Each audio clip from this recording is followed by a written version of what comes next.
Greetings all, and welcome to another Tale of Woe. I'm your humble storyteller, Tim, and today I'd like to continue the tale of the beginning.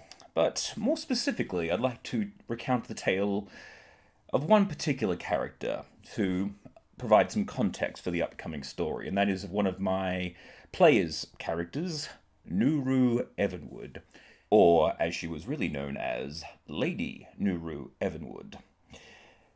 Nuru was a human, chaotic neutral rogue thief, and she was the eldest daughter of a set of twins from the Duchy of Evanwood, located in the Barrier Peak Mountains.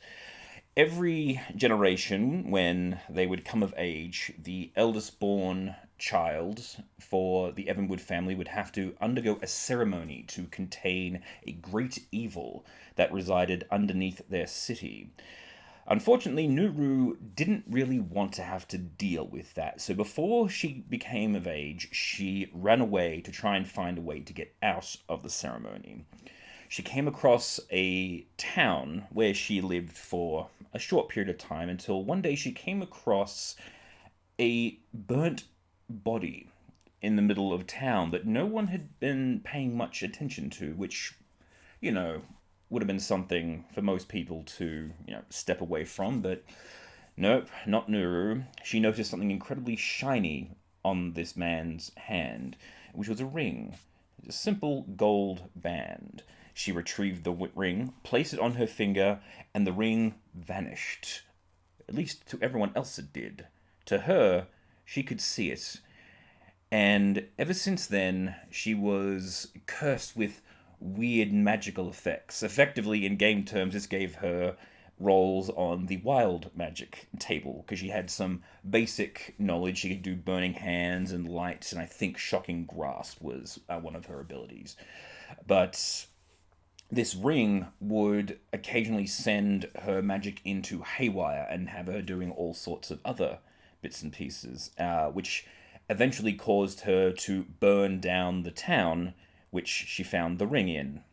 And so, fleeing from this town, she ended up in the city of Waterdeep, and somehow, which was not immediately apparent to the rest of the group, at least and even to her at the time, was transformed into the pot plant that was discovered on the windowsill of the Sage. Bringing the story back to the group, we had just begun The Curse of Strahd. And I ran this campaign because I had seen it done online through Dice Camera Action and actually quite enjoyed their take on it and thought this would be a good place to start. Again, me not being a very experienced dungeon master, and this will come into context later on in this story, I felt that this was a good way to go because I'd seen how other people had run it, had a good feel for the storyline and the NPCs in it, and, it's a dark and spooky, you have to deal with Dracula. I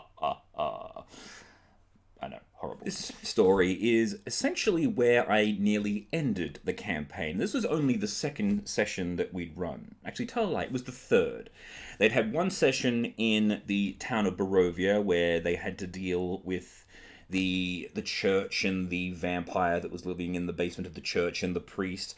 Unfortunately, Nuru, well, I say unfortunately, but the problem was solved by Nuru and the ring. Her magic went haywire, casting a fireball which hit everyone in the cellar, killing the priest, knocking out most of the group, and taking out the vampire. So, problem solved. Like I said, she was the gift that just kept on giving. But the real problem occurred in the next encounter, which was actually a random encounter. As the group was reaching the town of Vallaki, I rolled on the random encounter table, and the random encounter was a pack of dire wolves. And the number that I rolled up was significantly higher than what I would expect, because this was a group of 4 third-level party members, and I rolled up 6 dire wolves. Now, at the time, my understanding of the way that power levels worked was that, okay, a level 1 creature can take out a challenge rating 1 monster. Not true. It's meant to be that 3 or 4 level 1 party members can take out 1 level 1 creature, or 1 challenge rating 3 creature. I didn't quite understand this at the time, and so the fight immediately went bad. So we had the healer, who was also the highest AC, the Dwarven Cleric. He gets in front, gets swarmed by 4 of the direwolves. He's knocked out. The Sorcerer is very badly injured. We have Wallflower, the Druid. She's on her horse. She's casting powers. The direwolves are attacking the horses. They're at the gates. The gates are closed. They can't get in. They've got archers on the wall shooting down at the direwolves. I'm rolling absolutely atrociously. I didn't think to fudge the dice to actually help them out in this situation. It was all going bad. So, Wallflower goes down. The Druid is down. The horses are out. The horses are running absolutely crazy. The Sorcerer goes down, and then Nuru goes down. That's TPK right there. And I went, no, this cannot happen. Fortunately, it didn't need to happen, because I had written in something special about Nuru's ring that wasn't meant to be revealed until much later in the campaign. Unfortunately, I had to reveal it now, which it turned out was kind of a good thing. The ring that Nuru had was actually possessed of an incredibly powerful wizard by the name of Willard, or Willy, as he later became known. And I gave him the personality somewhat like Beetlejuice was the basic idea. I was sort of, when I envisioned this crazy wizard, I was thinking big puffy hair, and Beetlejuice came to mind. And so as Nuru is fading into unconsciousness and the direwolves are about to devour her, she hears in her head, "Hey babe, need some help?" And she just goes, sure. And so I describe as Nuru rises up like a puppet, her hand stretched forward with the ring on her finger, and then I roll on the table. And the first thing I rolled on the table was Stinking Cloud, which immediately stunned all of the direwolves. And it was like, okay, they've got a one-round reprieve. Everyone's rolling death saves. Everyone's still okay. Comes back round to Nuru's turn. I roll again on the table. And I roll, you summon an animal. And I went, okay, this could be interesting. And all the results are fairly ridiculous. I think it's like rats. But at the end of the spectrum, you have rhinoceros and you have elephant. And I rolled elephant.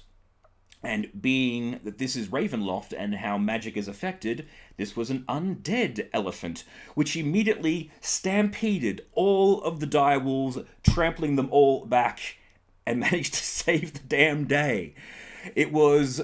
I did not fudge it. I did not do anything to make this better other than the fact that I just allowed that Willard would come out now, because Willard had a plan, and the campaign overall would have been completely screwed if I hadn't. But this was how Nuru got herself her undead elephant mount, known as Stampy, who eventually became a skeletal elephant mount and lasted pretty much for the entire campaign. But it made things very interesting, because we now had a party that not only had 4 party members at level 3, but also had basically a tank that they could just run over most exterior encounters with. But at the end of that encounter, Nuru was brought back on 1 hit point. She stabilized Wallflower, she stabilized the other 2, and they were rushed inside the city. And that was where the session ended, in a near TPK that was miraculously rescued by Willard. And I'll say this is one of my favorite stories of all time, because the campaign was nearly over, but through some sheer luck on the Wild Magic table. In fact, I don't even think it was the Wild Magic table. I think I was actually using the Wand of Wonder table, now that I think of it. I'll have to double check, but I think I was using that one because we already had a Wild Mage, and doubling up on the table I thought might have been weird, but anyway. So the group was brought inside, and their injuries were seen to at the mayor's residence, and that was where that session ended. So yeah, sometimes randomness can work out for the best. I'll see you all next time in the next Tale of Woe.